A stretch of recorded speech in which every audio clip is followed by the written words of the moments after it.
Hello viewers, నమస్తే అండి. Bibi Shafika Sona homely kitchen షార్ట్స్కు స్వాగతం అండి.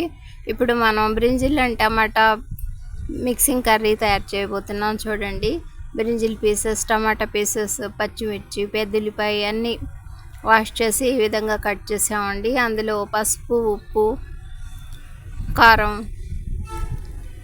ఆయిల్ అన్నీ యాడ్ చేసేద్దామండి. చూస్తున్నారు కదా,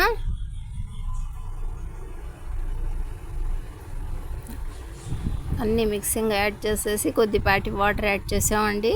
ఇక మీడియం ఫ్లేమ్ మీద ఈ పీసెస్ అన్నీ చక్కగా కుక్ అవుతాయండి. ఒక 5 నిమిషాల్లో మన కర్రీ రెడీ అవుతుందండి. చూస్తున్నారు కదా, మన కర్రీ రెడీ అయిపోయిందండి. మా ఈ చిన్ని వీడియోని లైక్ చేయండి, షేర్ చేయండి, సబ్స్క్రైబ్ చేయండి. మా ఛానల్ని సబ్స్క్రైబ్ చేయండి ప్లీజ్. చూస్తున్నారు కదా, బ్రింజిల్ టమాటా టేస్టీ హెల్తీ కర్రీ అండి, సింపుల్ ప్రాసెస్తో. బై అండి.